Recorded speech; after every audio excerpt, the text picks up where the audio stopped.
What's up guys, Bismarck's here, and today I want to talk about some of the announcements given during the Rainbow Six Invitational last weekend. As I said in yesterday's video, I caught a cold last Friday, so I basically spent last weekend watching all the Invitational playoff games, rooting for my Brazilian teams that unfortunately didn't make it to the finals. By the way, what was that final game, man? Damn. Right after it ended, I tweeted that it was probably the greatest game in Siege history, definitely the greatest that I have seen, and I still stand by that statement.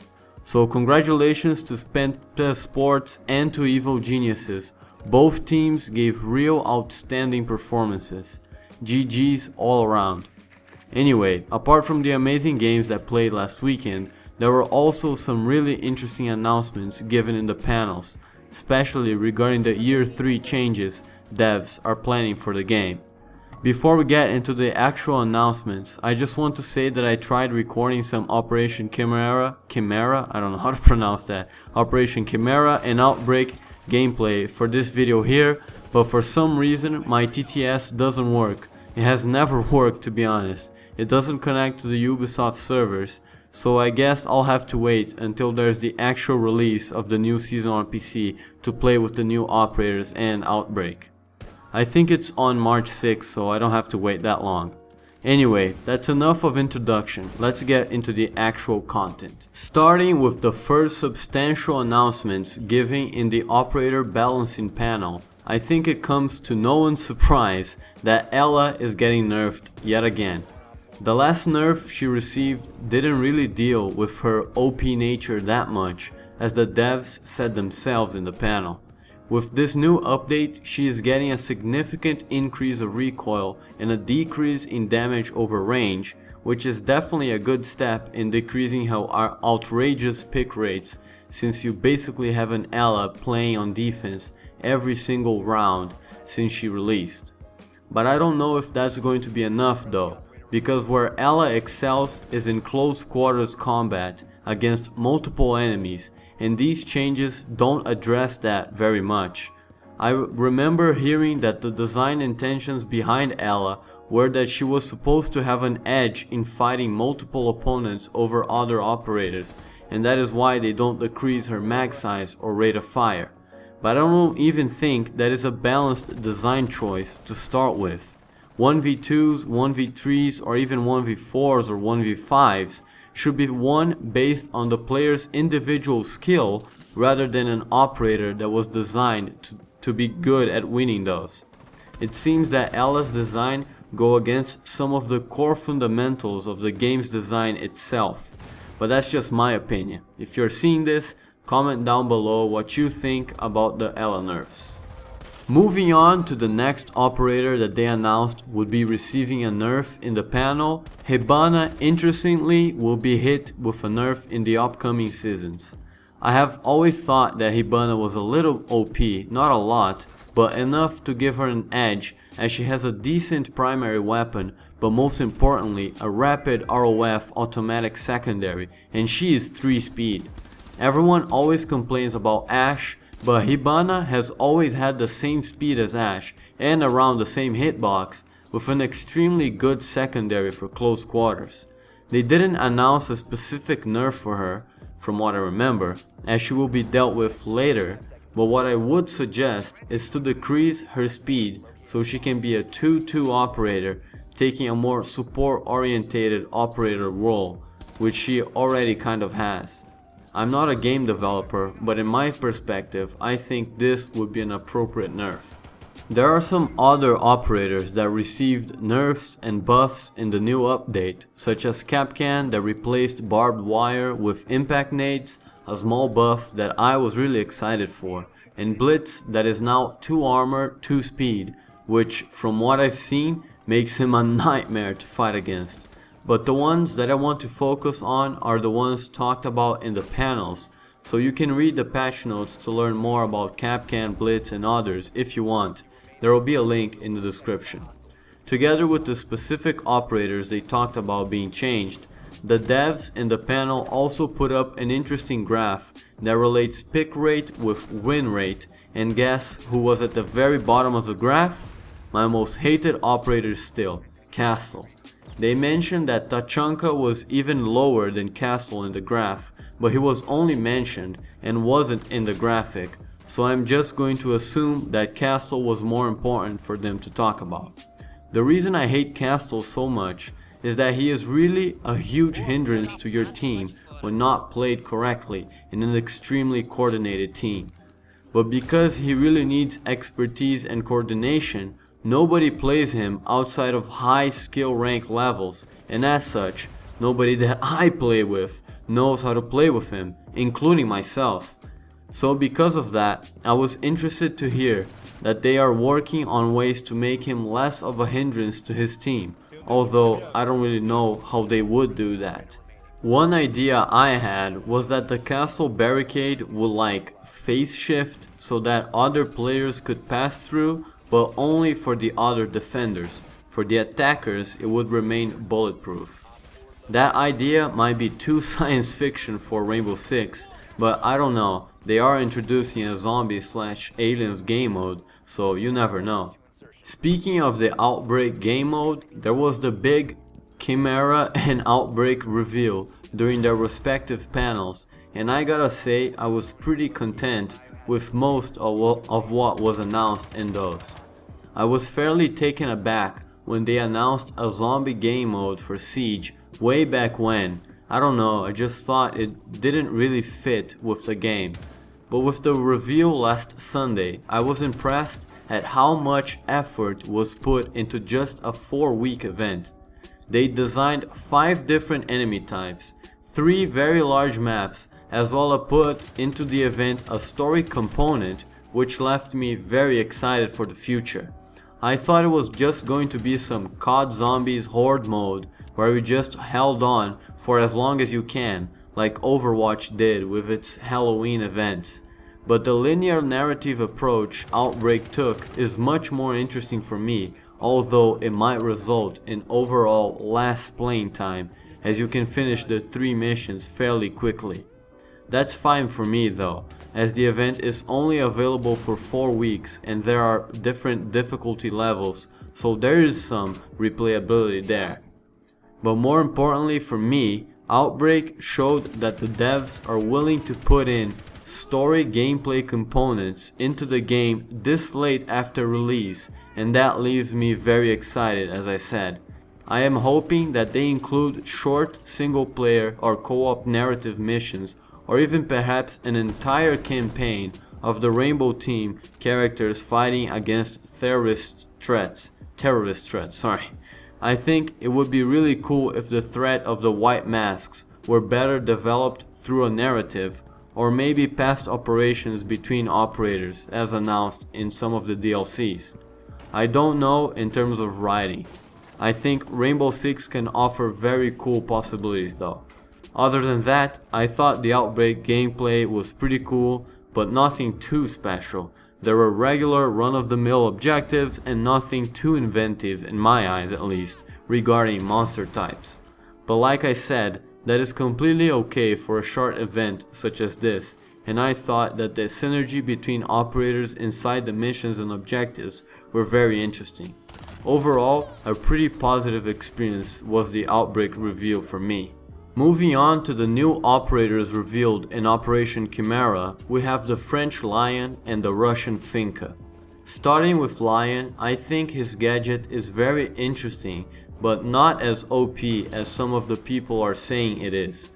When Jackal was first announced, everyone had a reaction saying that he was broken, but after a couple of weeks of playing with him when he came out, they saw that that wasn't the case.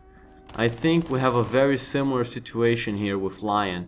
Because Intel is king in Rainbow Six, his gadget might seem very powerful and it might very well be on some situations, but I just think there will need to be an adaptation period for defense players to get used to how his gadget works, just like there was with Jackal, and they will soon see that he isn't really that powerful.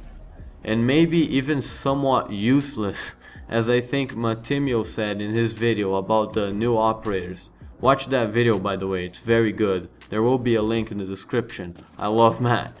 Anyway, Finka, however, is a whole different story for me, as I think she might be a little broken. So this new Russian has a universal buff ability that gives an edge to all of her teammates when activated, decreasing their recoil and giving them 20 extra points of health. I think that part is all good and fine, as the effects only last a couple of seconds and can be countered pretty heavily with smoke and pulse that, because of Finka's nanobots, have their gadgets working much more effectively, as well as Legion and Echo that directly counter the universal buff effects, disabling them instantaneously. However, when it starts getting into OP territory for me is when she is allowed to, on top of giving 20 points of health and significantly decreasing recoil as well as other benefits, she can also immediately revive downed allies with 25 health and the other buff effects. Even more, she can activate the ability 2 times in a round, so essentially she can instantaneously revive all down teammates 2 times every round with the buff. I don't know, I just think this is a little too much. Just the buff was enough to make her a viable operator with powerful abilities. The reviving makes it too overpowered for me. Of course, it is too soon to decide how balanced the new operators are, and it depends on other things like how good their guns are, which I have yet to actually see hands-on, but those are my first impressions of both the operators. Tell me yours in the comments below. The last thing I want to talk about regarding Operation Chimera is the fact that they chose to put out 2 attacking operators this time, rather than maintaining the normal pattern of 1 attacker and 1 defender each season. That choice bothers me a little bit, as I would like to see a new defensive operator, but I don't think it will have a very big impact in the game. What will be having a huge impact in the game though are the new changes the devs announced at the very start of the last day of the Invitational, on Sunday's Year 3 panel. Starting off with the map changes that everybody's talking about. I think if you play Siege, there is no way to actually be angry at what the map balancing team is trying to do. At least for me, it's very nice to see that the developers are still trying to make all the maps as competitive as they can be, which is certainly not an achievement some of the ones we have now can boast about. The changes announced to Clubhouse were all very exciting, especially the rotation setup between the 2 upper floors, as I hated having to spend both of my impact nades in those outside walls on the top, just so I could have another rotation possibility to get to the other building. However, what really got me surprised is how much development time and resources the devs are willing to spend to make Siege's maps better. Apart from the map buffs, which are surgical changes to specific places inside the maps, such as Clubhouse, they are also committed to completely reworking original maps with new art direction and completely new design choices on certain parts. The example they gave for these map reworks was Hereford Base, which left me a little taken aback, cause sure, Hereford is not a very balanced map, but there are way worse offenders in my opinion, like Favela or Bartlett for example. But anyway, I'm not going to complain that much, as the main points behind Hereford's rework one of the developers made is very true. The map is not very destructible and it has basically no rotation possibilities other than the main stairway. So overall, the map changes announcement made me pretty happy, as I think it would any Siege fan. I just hope they do the same treatment to some of the other unbalanced maps, especially Favela. Another thing the devs announced in the Year 3 panel that was universally liked, I would assume at least, are the changes to the messy and pretty predatory practices, that is, the Rainbow Six Siege editions you can buy. Now with the change, The starter edition gets you 6 operators rather than just 4, and the standard edition comes unlocked with all of the legacy operators. So if you are reluctant to get into Rainbow Six Siege because of the massive grind to get all operators, these changes make that choice much easier. I saw some people asking for refunds in terms of renown, and I understand that, as me and many other players who played the game since the beginning or even later on had to grind and buy all the legacy operators with renown as well as the DLC ones if you didn't have the season pass, and now new players can just come in with half of the job already done. I get it, that is kind of unfair, but I wouldn't expect Ubisoft to refund players because of that. After all, it was your gaming time you chose to spend grinding. Another change to how progression works is that now, if you buy one operator, you will have all of their attachments unlocked from the get-go, which is pretty nice. But moving on into the real game-changing announcements, let's talk about the pick and ban system. I really don't know exactly how I feel about this new system, to be honest. I won't go into much detail explaining the system because it is fairly complex, but in short, both teams can now ban one attacker op and one defender op each, totaling 4 banned operators that neither team can use. And the teams now know which ops the other team chose for a specific round, with the possibility of one of them being changed and remaining mysterious. On one hand, this system allows for more competitiveness and overall game dynamism, but on the other hand, this change might make certain objectives very hard for the attacking team to win. I think this system heavily favors defenders, as there is no one defensive operator that is almost totally necessary for the game to progress on certain objectives, but on the attacking side there are many. Thermite and Hibana for reinforced walls are the most obvious examples, but there are others like Thatcher for electronics or Twitch for mirror shields. How are you going to get through the armory defense on border, for example, without a Thermite or Hibana to open reinforced walls or a Twitch to destroy mirrors? Sure, it is possible to win without these operators, but this change makes it significantly harder for some, if not all, objectives in the game to be attacked. Maybe I'm just jumping the gun and assuming that all operators can be banned, and that might not be the case, but it sure seems like it is. I guess we'll have to wait and see when this change actually comes out.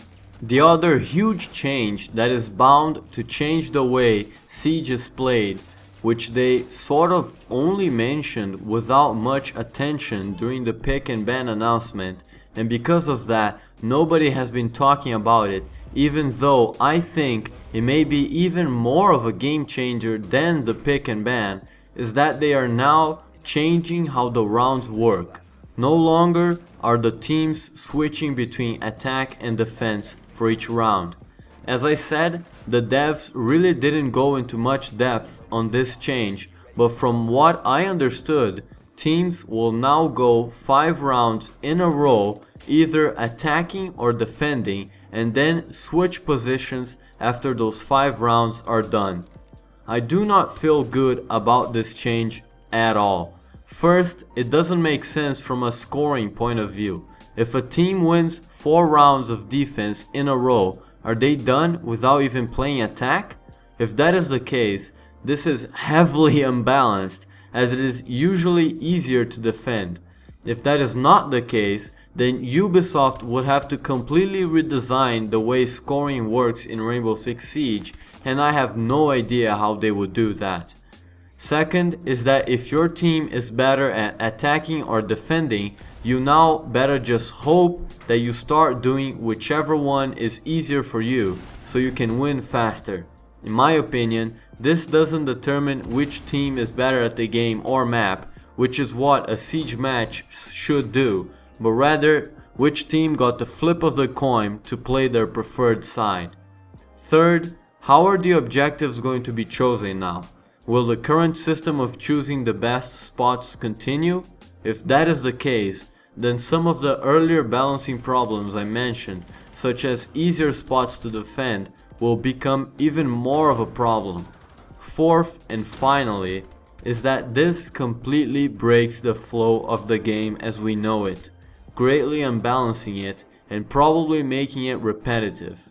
I have no idea why Ubisoft would want to change the old system, as the division of rounds was completely fine already and would continue to be even with the addition of the pick and ban system.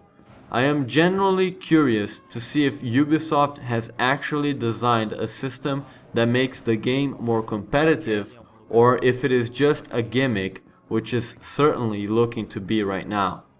I just think Ubisoft sometimes is more focused on the buzz and surprise that certain changes or new additions cause, rather than the actual, usually negative, impact those will cause for the game and its player base. This is clearly exemplified by the many DLC operators that when they first come out are completely broken and would take anyone to notice they were broken even before they came out. Blackbeard, Ella, and now maybe Finca are obvious examples.